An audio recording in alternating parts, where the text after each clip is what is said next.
Mass Effect Lore for Sleep, Section 0. Intro, a calm journey into the Milky Way. In this video, we'll be exploring the lore of the original Mass Effect game, released in 2007. This is a calm, neutral overview of the world as it exists at the beginning of Commander Shepard's journey. All information presented here is drawn from the canon of Mass Effect 1 only, without reference to later revelations. There will be no gameplay tips, no speculation, and no theories. Just history, context, and quiet world building, presented slowly and evenly. You don't need to remember every detail. You don't need to stay awake for all of it. This is simply a gentle guide through a vast science fiction universe, one piece at a time. So find a comfortable position, let your breathing slow, and allow the story of the galaxy to unfold at its own pace.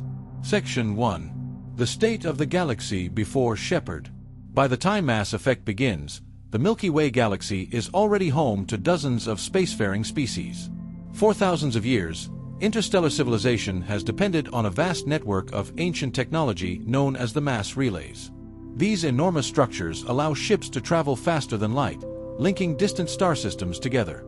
Most advanced species did not invent this technology themselves. They discovered it. Across the galaxy, explorers uncovered abandoned ruins, dormant machines, and fragmented records left behind by a long-vanished civilization called the Protheans. By studying this technology, modern species were able to develop space travel far beyond what would have otherwise been possible.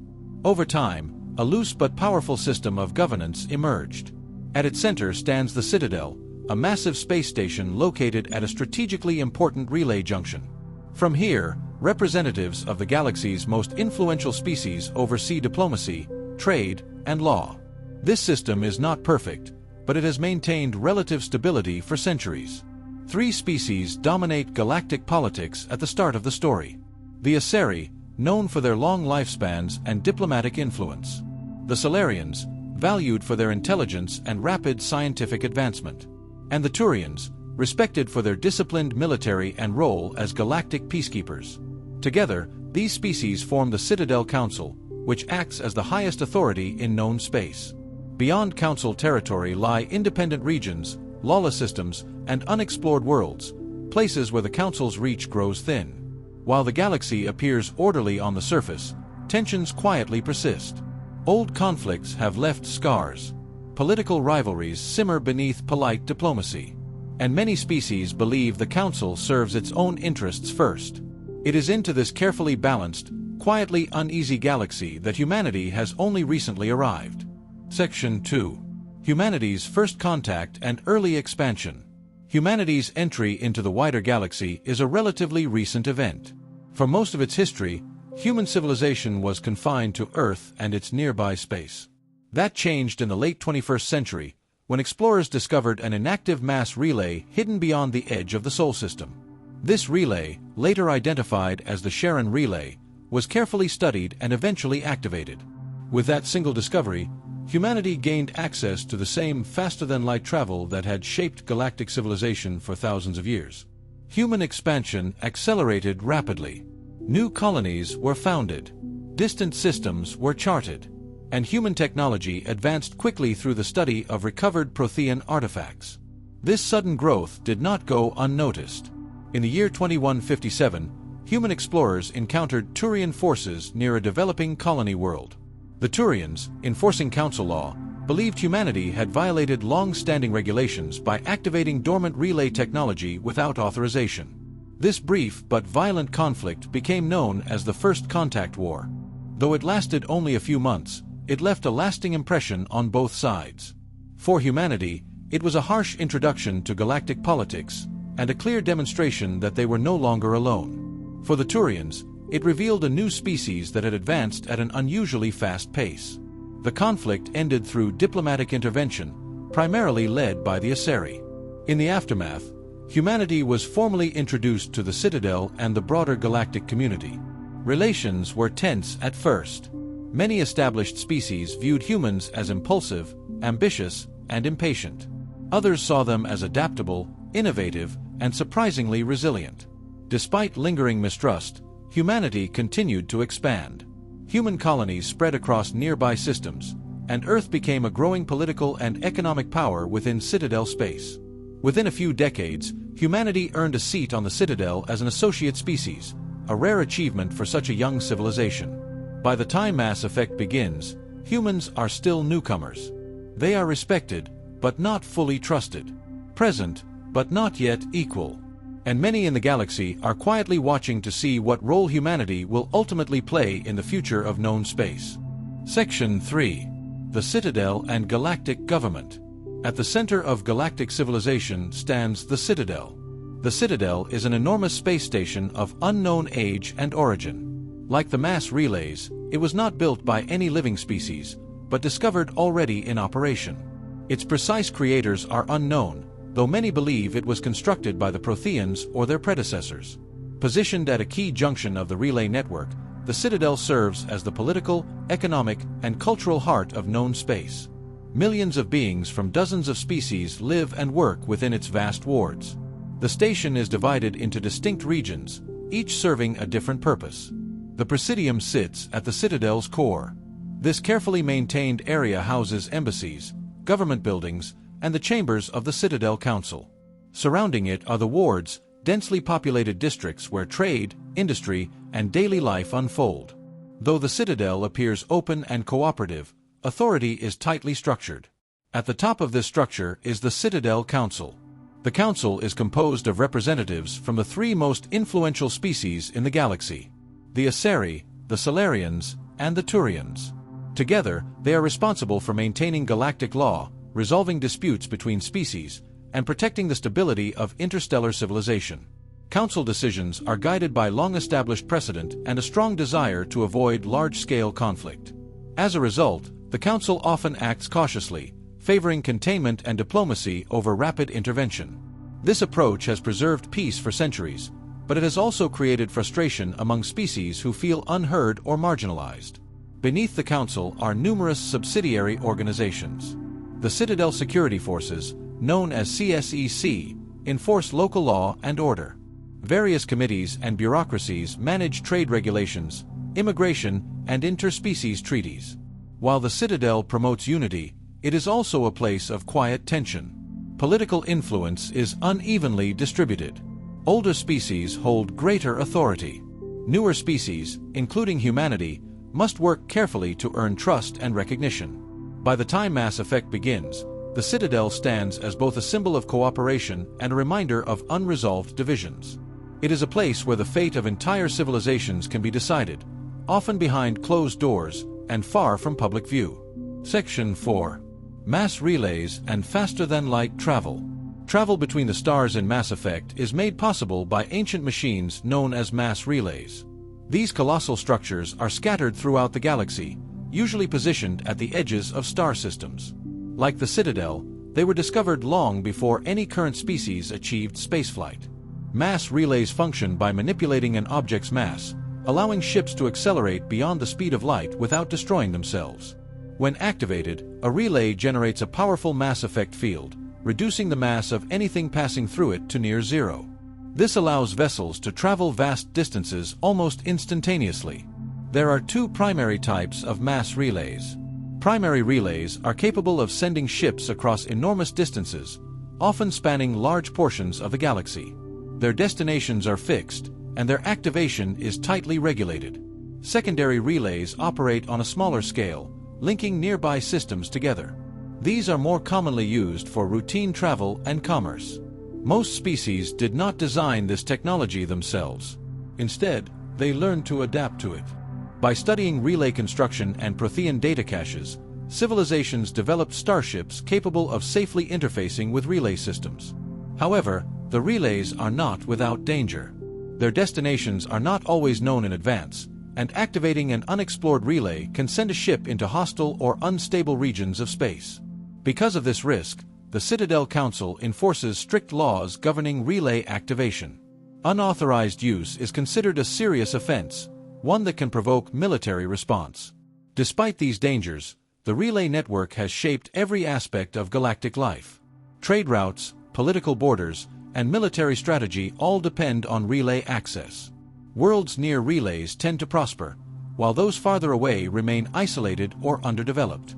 For many species, control of relay access means control of influence. By the time Mass Effect begins, the mass relay network is both a unifying force and a source of quiet tension, an ancient system that no one fully understands, yet no one can afford to abandon. Section 5. Spectres and Galactic Law. While most galactic law is enforced through treaties, diplomacy, and conventional military forces, there are situations where subtlety is required. For these cases, the Citadel Council relies on a small and highly trusted group known as the Spectres. The name Spectre stands for Special Tactics and Reconnaissance. Spectres are elite agents granted extraordinary authority to act in the Council's name. Unlike conventional soldiers or law enforcement, Spectres are not bound by standard jurisdictional limits. They are permitted to cross borders, bypass regulations, and make decisions independently when galactic stability is at stake. Because of this freedom, Spectres are chosen with extreme care. Candidates are typically individuals with long records of service, exceptional judgment, and proven loyalty to the broader interests of the galaxy. Once inducted, a Spectre answers only to the Council itself. There is no fixed oversight committee, no routine review process, and no formal appeal system for those affected by a Spectre's actions. This level of autonomy allows Spectres to respond quickly to emerging threats, but it also creates controversy. Many citizens view Spectres as necessary guardians, protectors who act where bureaucracy cannot. Others see them as dangerous symbols of unchecked power. Throughout Citadel space, stories circulate about Spectres resolving crises quietly, and about others leaving devastation in their wake. Despite these concerns, the Council continues to rely on them. In a galaxy shaped by fragile alliances and ancient technology, there are threats that cannot be addressed through open war. By the time Mass Effect begins, the Spectres remain one of the Council's most powerful tools, respected, feared, and deliberately kept few in number. Their existence reflects a simple truth of galactic governance. Peace is maintained not only through law and diplomacy, but through individuals trusted to act when both fail. Section 6. The Protheans and Lost Civilizations. Long before the rise of modern galactic society, the galaxy was shaped by an ancient civilization known as the Protheans. Little is known about the Protheans with complete certainty. By the time current species began exploring space, the Protheans had already vanished. What remains are fragments, ruins buried beneath alien worlds, abandoned space stations, scattered data caches, often damaged or incomplete. Despite this limited evidence, Prothean influence is everywhere. The mass relay network, the Citadel itself. Many of the technologies that allowed modern species to achieve interstellar travel were adapted from Prothean designs. For centuries, the prevailing belief was that the Protheans peacefully ascended beyond physical existence, leaving their tools behind for younger civilizations to inherit. This assumption shaped galactic culture. The Protheans were seen as wise predecessors, silent guides whose legacy brought unity and progress. However, Prothean ruins often tell a more complicated story. Many sites show signs of sudden abandonment, emergency measures, and large-scale conflict. Some data records suggest a civilization under immense pressure, struggling against an overwhelming threat. These inconsistencies are poorly understood. Most Prothean information is fragmented, corrupted, or encrypted in ways modern technology cannot fully decode. As a result, scholars disagree on what ultimately happened to them. Some believe the Protheans fell victim to internal collapse. Others suggest a catastrophic external force. What is clear is that the Protheans did not simply fade away. Their disappearance left a vacuum, one that modern species unknowingly stepped into. By the time Mass Effect begins, Prothean research is considered one of the most important scientific pursuits in the galaxy. New discoveries promise insight, power, and prestige. But they also carry unanswered questions. Questions about why the Protheans fell, and whether their fate could one day be shared by those who followed them. Section 7. Saren Arterius and the Nature of Betrayal. Among the Turian people, few names carry as much weight as Saren Arterius. Saren was once a respected Spectre, entrusted by the Citadel Council to act in the galaxy's best interests. He was known for his intelligence, decisiveness, and unwavering belief in order and stability. Like all Spectres, Saren operated with broad authority and minimal oversight. He was expected to make difficult choices and to live with their consequences. Over time, Saren grew increasingly critical of the Council's cautious approach. He believed that galactic leadership had become slow, complacent, and dangerously unprepared for emerging threats.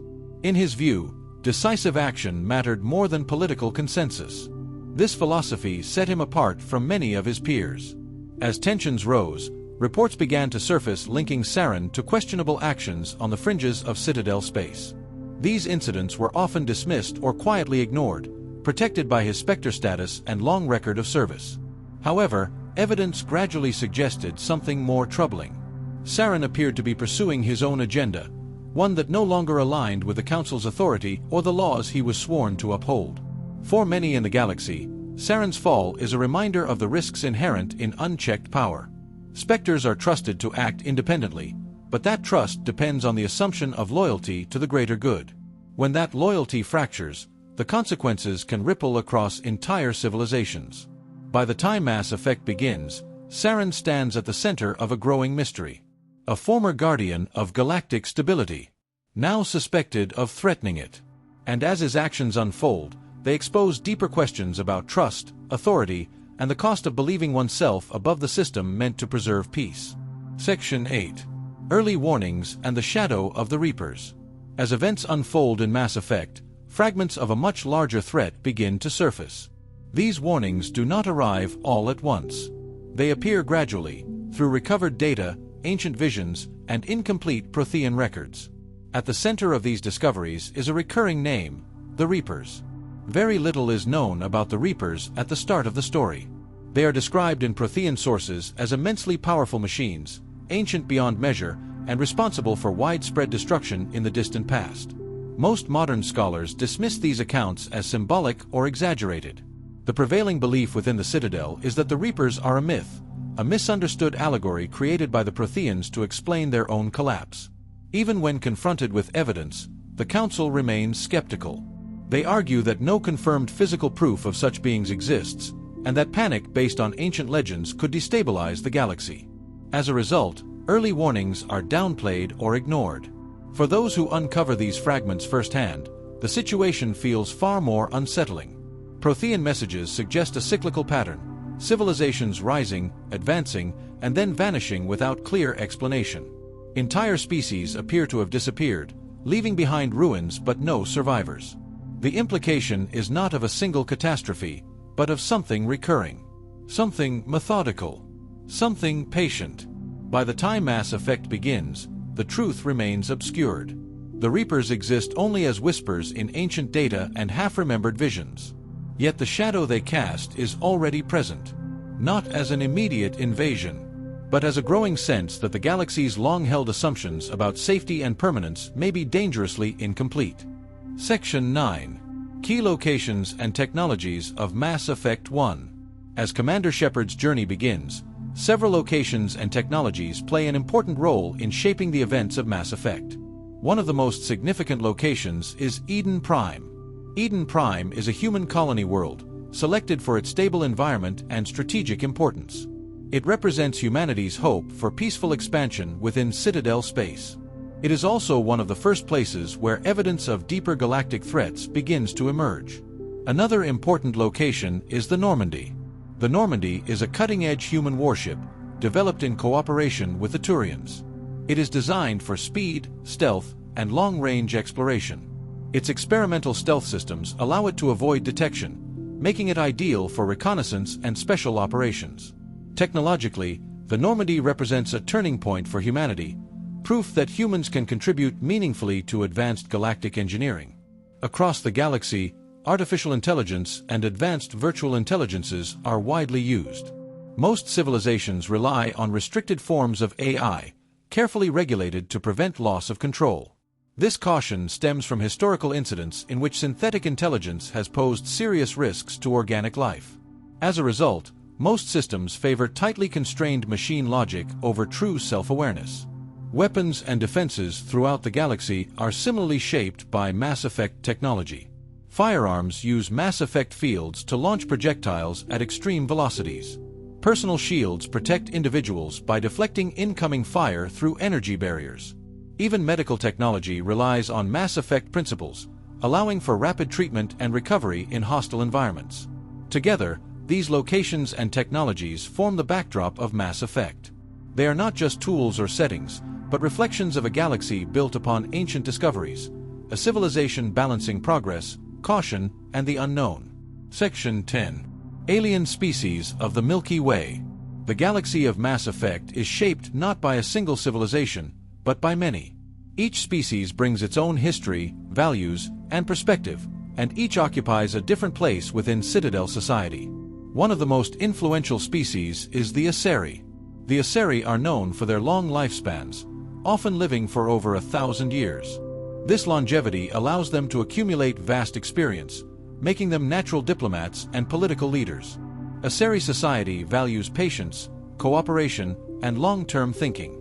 Rather than aggressive expansion, they favor influence through negotiation and cultural exchange. Their homeworld, Thessia, is one of the oldest and most stable centers of galactic civilization. The Turians are recognized for their strict discipline and military structure. Turian society emphasizes duty, hierarchy, and service to the collective. From an early age, citizens are expected to contribute to the stability of their people. This focus has made the Turians the primary military force of the Citadel, often tasked with enforcing council law across contested regions. Despite their rigid structure, Turians are widely respected for their reliability and sense of honor. The Salarians are known for their rapid intellect and scientific advancement. With short lifespans compared to other species, Salarians tend to think and act quickly. Their society prizes innovation, adaptability, and information gathering. Salarians play a crucial role in intelligence operations and technological development throughout the galaxy. The Krogan present a stark contrast. Once a powerful and aggressive species, the Krogan were uplifted by the Salarians to fight a galactic threat. Their strength and resilience made them effective warriors, but their unchecked expansion soon became a danger. As a result, their population growth was deliberately limited through a biological measure known as the genophage. By the time Mass Effect begins, Krogan society is fractured, caught between survival, resentment, and fading traditions. Finally, there are the Quarians. The Quarians are a nomadic people, living aboard massive fleets of starships. Centuries earlier, they lost their homeworld and were forced into exile. Because of this, Quarians rely heavily on technology and environmental suits to survive in space. They are often viewed with suspicion by other species, but they possess deep technical expertise and a strong sense of community. Together, these species form the living fabric of the galaxy. Their alliances, conflicts, and shared history create a civilization that is diverse, fragile, and constantly evolving. Section 11. Exploration, uncharted worlds, and the quiet galaxy. Beyond the major trade routes and populated systems of Citadel space lies a vast, largely unexplored galaxy. Most star systems remain uncharted, known only through distant scans or incomplete survey data. In Mass Effect, exploration is not simply a matter of discovery, it is a reminder of how small even advanced civilizations remain in the face of the cosmos. Many worlds visited during this era show signs of earlier habitation. Abandoned structures, collapsed settlements, ruins half buried beneath alien soil. These remnants suggest that countless species have risen and fallen across the galaxy, leaving little more than echoes behind. Some uncharted planets are harsh and unstable. Extreme temperatures, volatile atmospheres, and dangerous terrain make long-term settlement difficult. Others appear peaceful and untouched, preserved in a state that hints at what the galaxy once looked like before widespread colonization. Exploration vessels are often the first to encounter these worlds. Survey teams collect data on planetary conditions, natural resources, and potential hazards. This information helps determine whether a planet can support life, or whether it should remain undisturbed. Many discoveries offer no clear answers. A derelict facility might suggest a forgotten experiment. A scattered debris field may be all that remains of a vanished colony. And some locations provide no explanation at all. These quiet mysteries are rarely discussed in political chambers or scientific conferences. They are logged, archived, and often forgotten. Yet they form the unseen background of galactic history. For every well-known world like the Citadel or Thessia, there are hundreds of nameless planets drifting in silence. Some may one day support life. Others may never be visited again. In this way, exploration serves a dual purpose. It expands the reach of civilization and reminds it of its limits. By the time Mass Effect begins, the galaxy is not fully known, and perhaps never will be. There are still places untouched by modern species, still secrets hidden beyond familiar stars. And in the quiet between these distant worlds, the galaxy waits, patient, vast, and largely indifferent to those who pass through it. Section 12. A galaxy at a crossroads. At the beginning of Mass Effect, the galaxy appears stable. Trade flows between systems. The Citadel governs from its central position. And most species believe the great challenges of the past have already been overcome. Yet beneath this surface of order, signs of uncertainty quietly persist. Ancient ruins hint at forgotten wars. Political systems strain under their own caution. And warnings from the past are dismissed as myth or misunderstanding. Humanity stands at a unique moment in this unfolding history. New to the galactic stage, humans are still defining their role, balancing ambition with diplomacy and curiosity with responsibility. The choices made during this period will shape not only humanity's future, but the fate of the galaxy as a whole. For now, the truth remains incomplete. What happened to the Protheans is still unknown. The nature of the Reapers is still uncertain, and the balance maintained by the Citadel grows increasingly fragile. This is a galaxy on the edge of revelation. Not yet at war, but no longer at peace. And as Mass Effect begins, the story is only just starting. You don't need to follow every detail from here. You don't need to stay awake. The stars will continue to turn. The relays will continue to hum. And the galaxy will remain, quietly waiting, until the next chapter unfolds.